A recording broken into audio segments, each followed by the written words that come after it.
皆様こんにちは、セリナです。今回はいよいよ明日3月17日に全国発売されるルナソルのアイカラーレーションの新色18番のセピアアンバーと、コメント欄でたくさんの比較リクエストをいただいた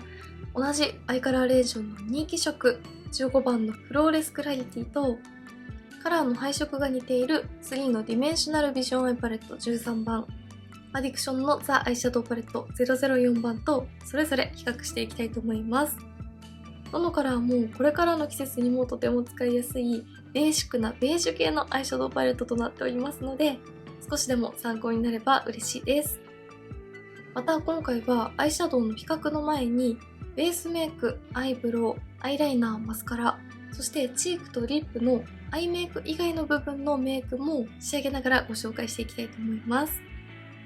それぞれのアイシャドウの単色塗りや詳細などはメインチャンネルでも動画をアップしておりますので、ぜひそちらも合わせてチェックしていただけたら嬉しいです。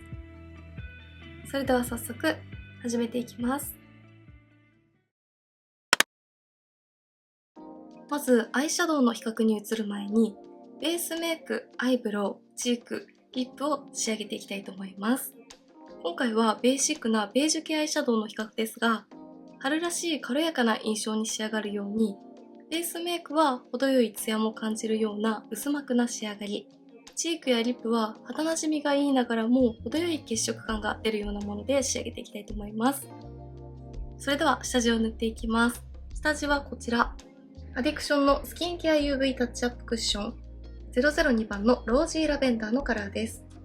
3月3日に発売されたばかりの新作アイテムですが、こちらのクッションはメイクの上から日焼け止めを塗り直すお直し用としてはもちろん、下地として使ってもみずみずしいツヤ肌に仕上がるのに皮脂や汗崩れに強いという、これからの季節にとてもおすすめなアイテムです。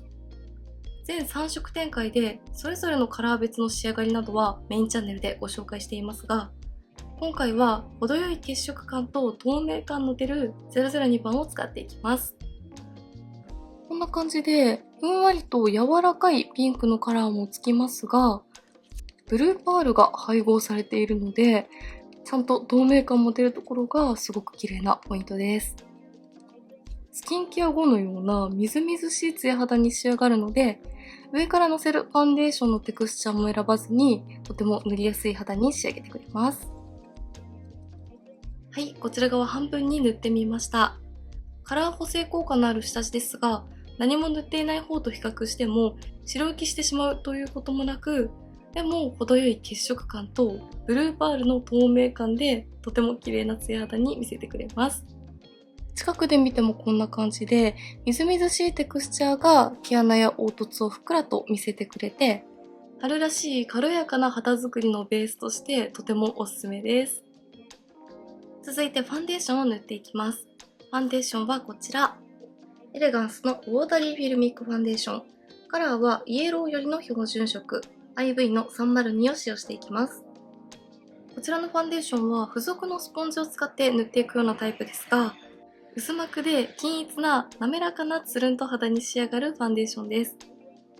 同じエレガンスの秋冬に発売された高保湿ファンデーションと同じくらい保湿力は持続するのに、汗や皮脂崩れにも強いところがすごく使いやすいなと思いました。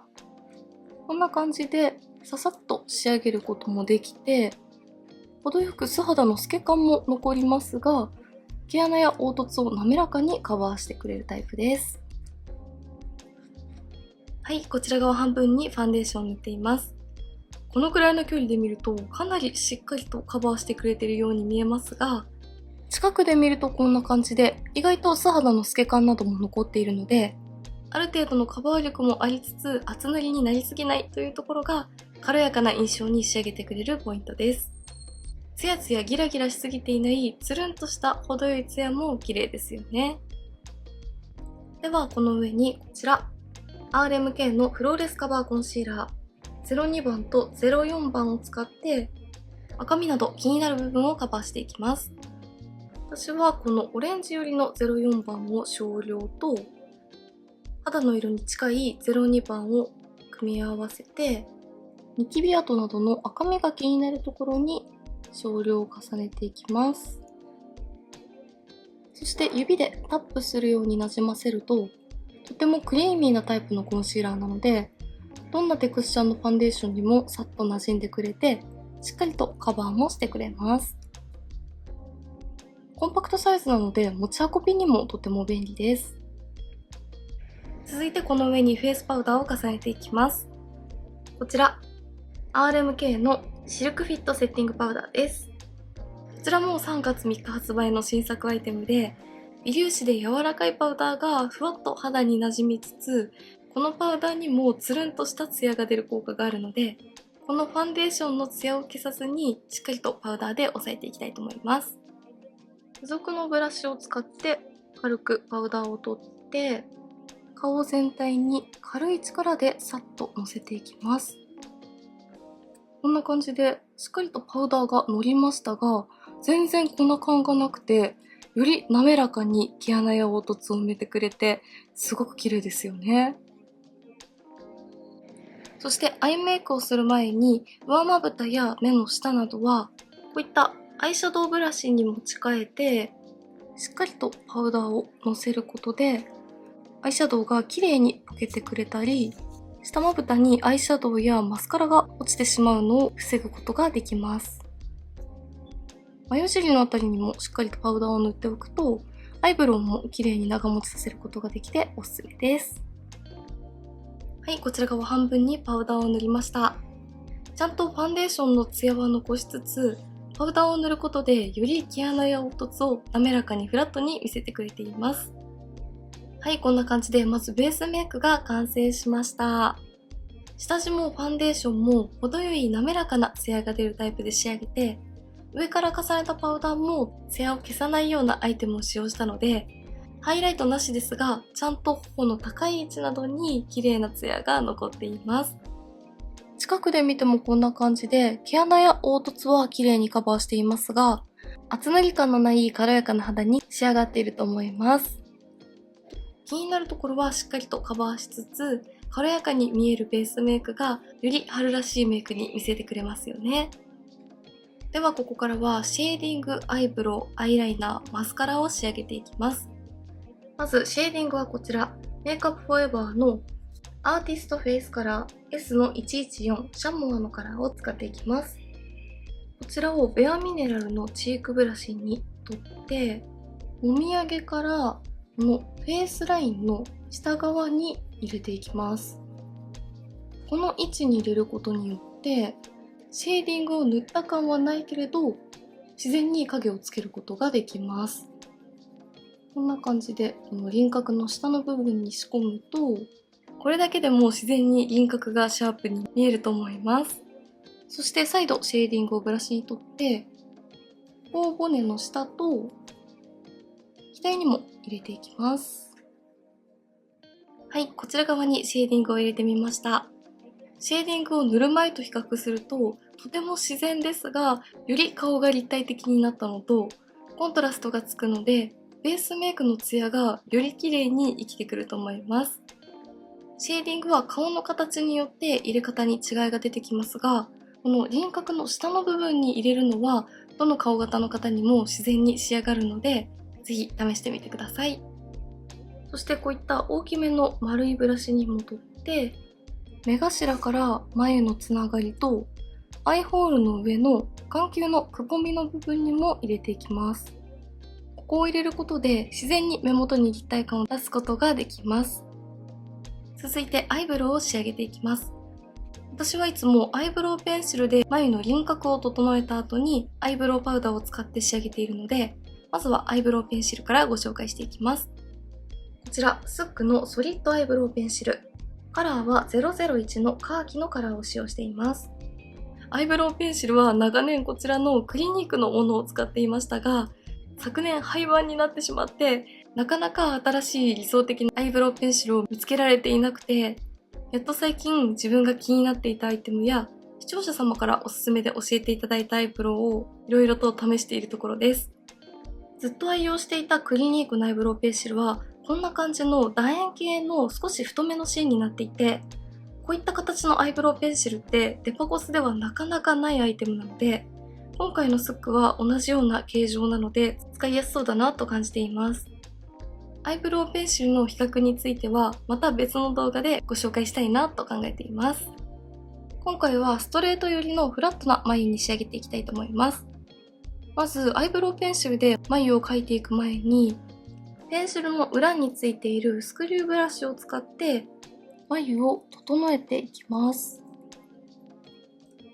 眉頭の方は毛を立てるようにしていって、中間あたりは横に流して、眉尻のあたりは少し下に下げるように整えると、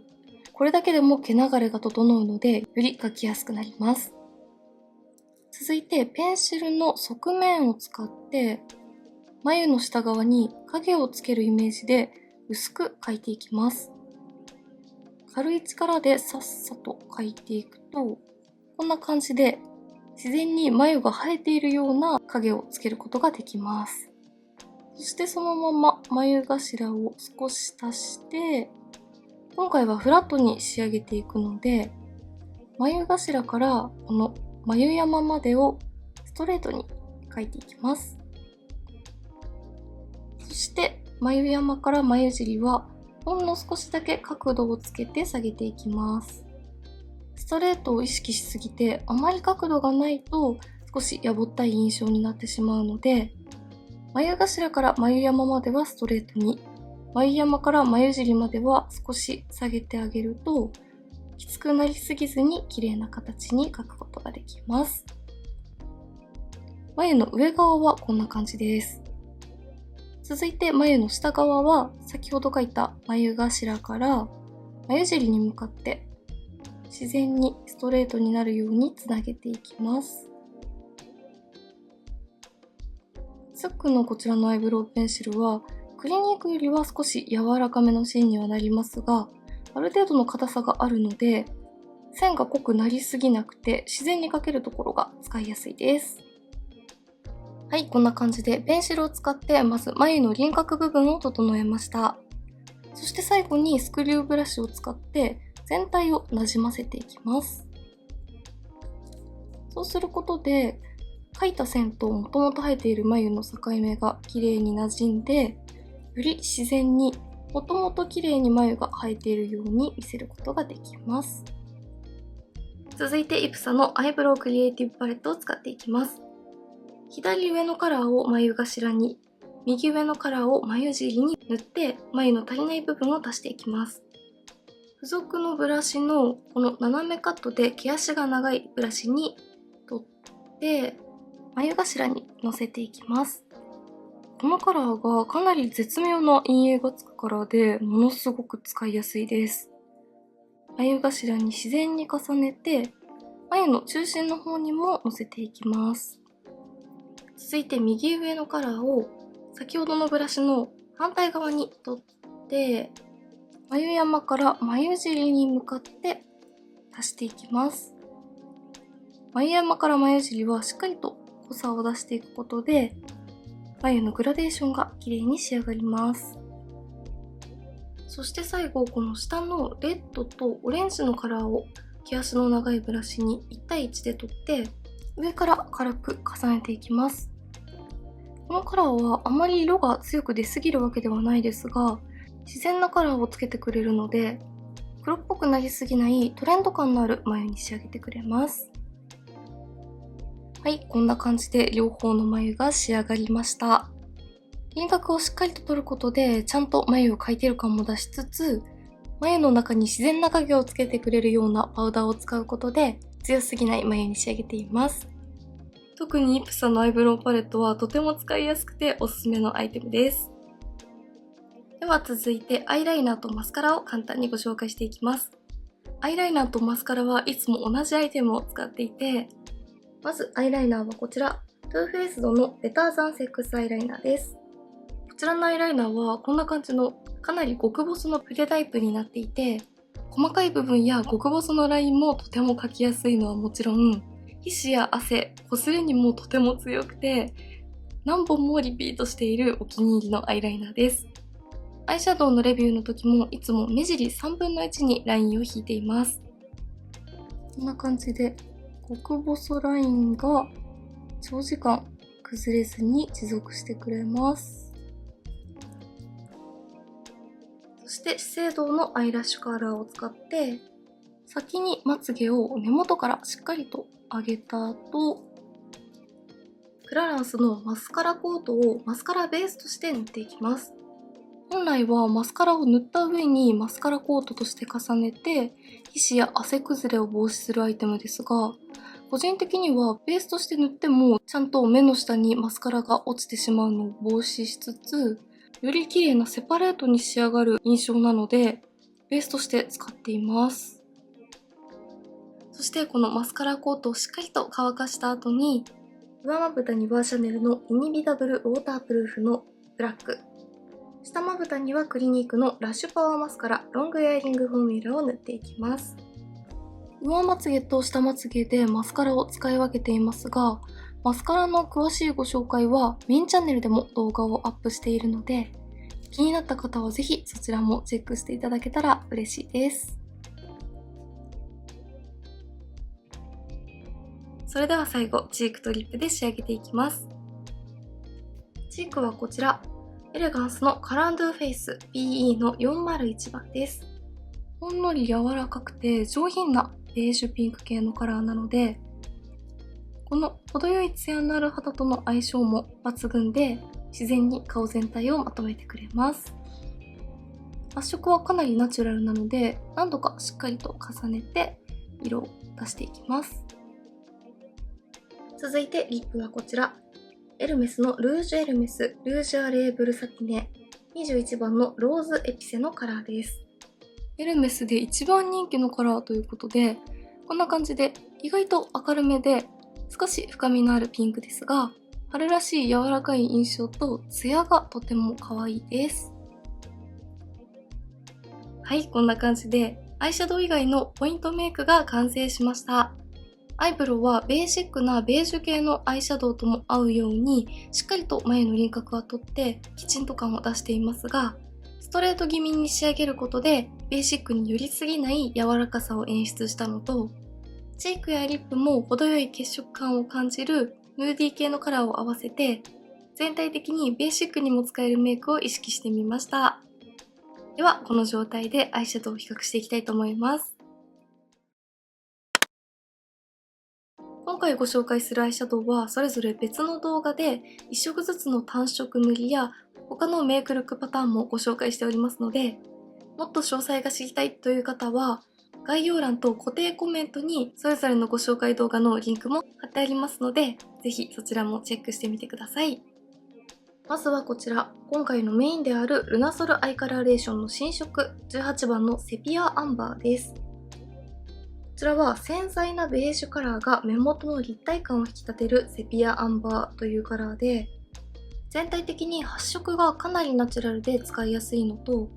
この左上の A のカラーの大粒のラメがポイントのアイシャドウパレットです。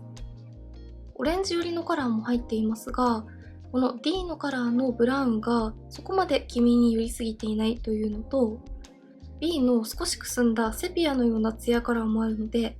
パーソナルカラー関係なく使いやすいんじゃないかなと思います。まずは新色の18番を使ってこちら側にメイクを仕上げていきます。まず B のカラーを指に取ってアイホール全体にのせていきます。この B のカラーは繊細なラメとパールのツヤ感がとても綺麗です。粉質としてはとても軽くて滑らかなので、カラーが一気に濃くつきすぎてしまうということもなく、ベースとして塗ってもカラー調整がとてもしやすいですが、こんな感じの程よい深みもあるカラーなので、目元に陰影をつけてくれる効果もあります。こういったツヤ感のある少し深みのあるカラーをベースに塗っておくと、簡単に目元に立体感を出すことができておすすめです。続いて D のカラーを指に取って、上まぶたの目の際に締め色としてのせていきます。この18番のパレットの中では今塗っている右下のカラーが一番発色が濃いですが、それでもこんな感じで指で塗ってもかなりナチュラルな発色です。あまり濃く発色するアイシャドウが苦手という方にもとても使いやすいですし、メイク初心者の方にもとても使いやすいパレットだと思います。指で仕上げるとこんな感じで、ふんわり程よいグラデーションになります。続いて、付属のチップの太い面で C を取って、下まぶた全体に入れていきます。このオレンジカラーも明るすぎずに程よく肌なじみのいいカラーなので、下まぶたに入れると春らしさとトレンド感をプラスすることができます。最後に付属のチップの太い面で A を取って、チップで軽くラメをのせていきます。この A のラメが結構大粒でしっかりと輝くので、今回はベーシック寄りに仕上げるために、ラメは控えめに、でもちゃんと印象が残るようにチップで塗っていきます。はい、こちら側にルナソルの新色18番でメイクしてみました。最後に A のラメを締め色の上に重ねることで、締め色がより綺麗にぼけてくれるのと、とても自然ですが、顔を動かした時にちらっと大粒ラメが輝く感じがとても可愛いです。全体的に発色がナチュラルで、ベーシックなカラーのパレットですが、ベースに塗った少しくすんだセピアカラーや、下まぶたに塗った明るすぎないオレンジなど、絶妙におしゃれ感があるところもさすがルナソルだなというパレットです。どんなシーンにも使いやすそうで、一つあるととても便利なパレットなんじゃないかなと思います。続いて反対側にこちら。コメント欄で一番多くの比較リクエストをいただいた、同じルナソルの大人気カラー、アイカラーレーション15番のフローレスクラリティと比較していきます。15番は肌に寄り添う洗練されたベージュにまばゆい光の立体感をまとったフローレスクラリティというカラーです。こんな感じで C や D のカラーは先ほどご紹介した18番と同様ナチュラルなカラーですが、このパレットの最大の特徴は A と C の大粒ラメが輝くカラーです。特にこの A のカラーは透明感のあるブルーラメがとても人気ですよね。15番と18番比較してみるとこんな感じです。ブラウンカラーは両方とも似ていますが、全体的に15番の方がラメカラーも含めて発色がしっかりとしていて、ラメもより密集している感じです。ではこちら側に全色を使ってメイクしていきます。まず B のカラーを指に取って上まぶた全体にのせていきます。この B のカラーはかなり肌なじみが良くて、少しパール感を感じる程度のカラーです。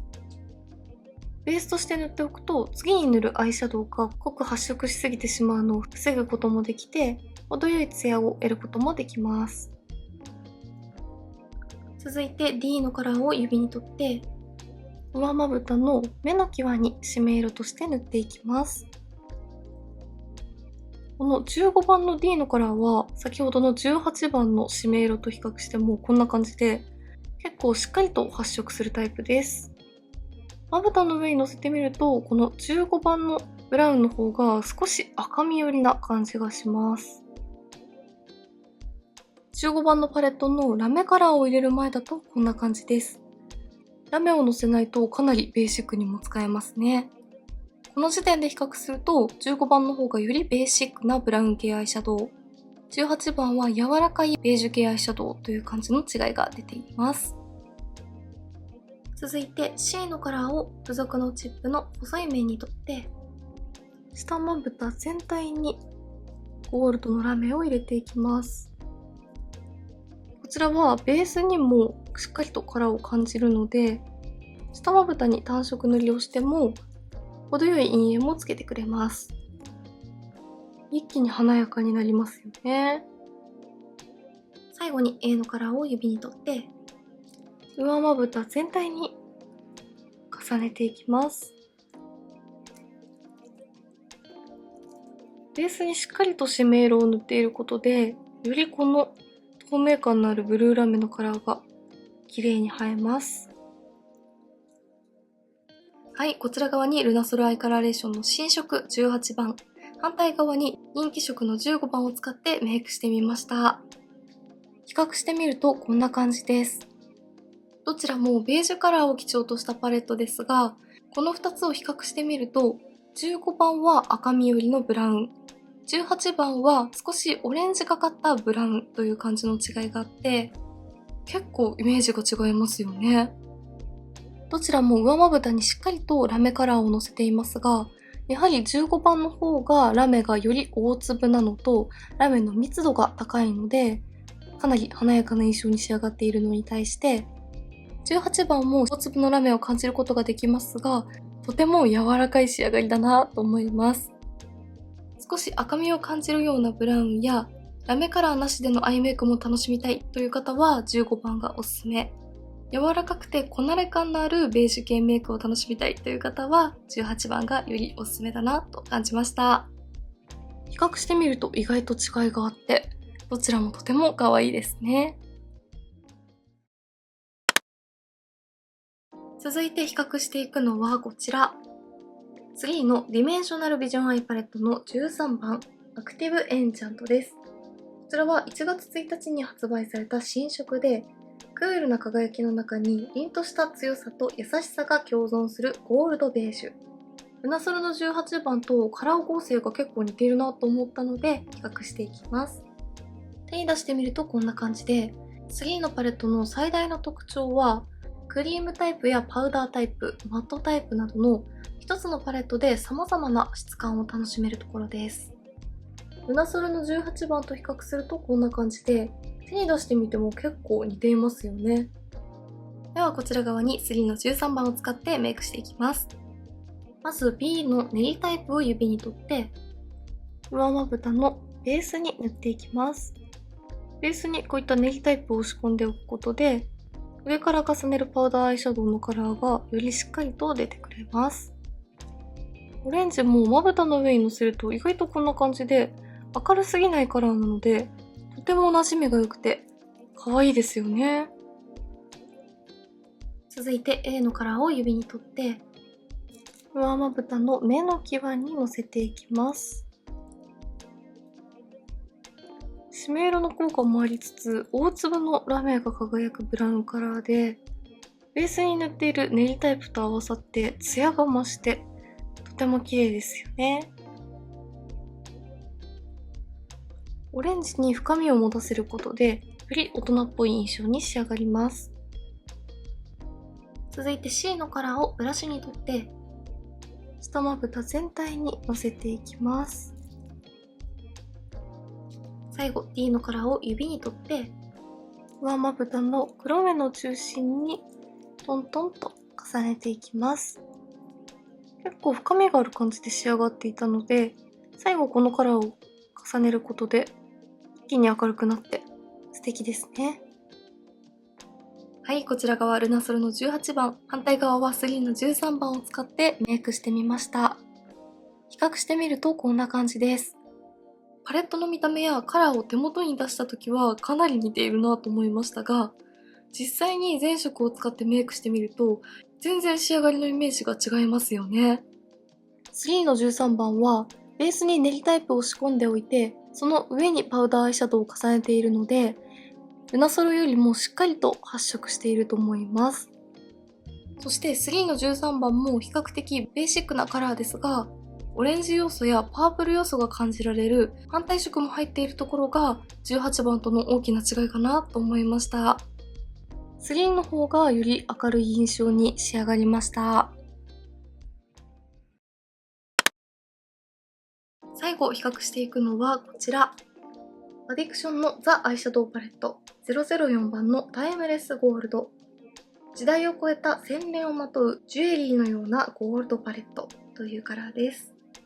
パレットを比較するとこんな感じで、ベーシックなブラウンの他に明るめのゴールドカラーが入っているところなど結構似ていますよね。ただ手に出してみるとこんな感じで、アディクションの方がかなり発色がしっかりとしているのと、上2つのカラーがルナソルよりもしっかりとカラーが出ている感じがします。それではこちら側反対側に全色を使ってメイクしていきます。まず B のカラーを指に取って、アイホール全体にベースとして塗っていきます。パレット上で見る通りの少しオレンジ要素もあるようなベージュ系のカラーです。ルナソルの下まぶたに塗ったオレンジと結構似ていますね。続いて D のカラーを指に取って上まぶたの目の際に締め色として塗っていきます。アディクションもルナソルよりもかなり発色がしっかりとしていますが、肌にふわっと溶け込むような質感なので、あまり濃すぎる印象にはならないです。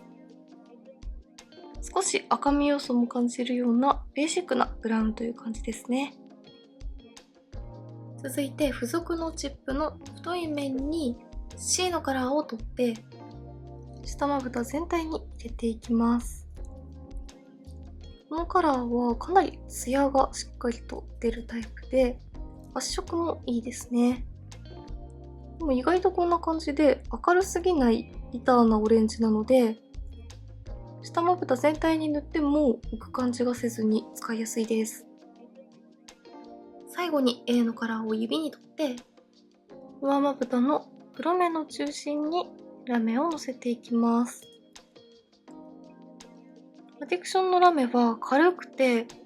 パール感というよりもしっかりとラメの粒が輝くような質感ですね。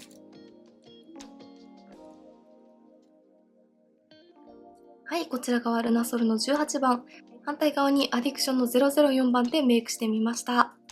比較するとこんな感じです。パレットの構成はかなり似ているなと思いましたが、実際にメイクしてみると、アディクションの方がかなりオレンジの要素が強いですよね。そしてこちらもベーシックなパレットですが、アディクションらしいトレンド感のある目元に仕上がりますよね。ベーシックながらもしっかりとした発色やトレンド感も抑えたいという方はアディクションがおすすめだなと思いました。こちらも実際にメイクをしてみると全然違いが出ましたね。はい、ではこんな感じでいよいよ明日3月17日発売ルナソルアイカラーレーションの新色18番のセピアアンバーをコメント欄でたくさんの比較リクエストをいただいた人気色の15番フローレスクラリティ、そしてカラーや配色が似ているなと感じた3のディメンショナルビジョンアイパレットの13番とアディクションのザアイシャドウパレット004番と比較していきました。今回ご紹介した4つのアイシャドウは全てとてもベーシックで使いやすかったですが、パレットの見た目が似ているなと感じたカラーも比較してみると全然違う仕上がりになってそれぞれのブランドカラーがよく出ているなと感じました。その中でもやはりルナソルの新色18番はナチュラルでベーシックながらも程よいおしゃれ感もあり、何よりもとても柔らかい仕上がりになるところが可愛いなと思いました。気になった方はぜひチェックしてみてください。メイクについてのご質問やこんな動画が見たいなどございましたらお気軽にコメントやチャンネル登録していただけると嬉しいです。それでは最後まで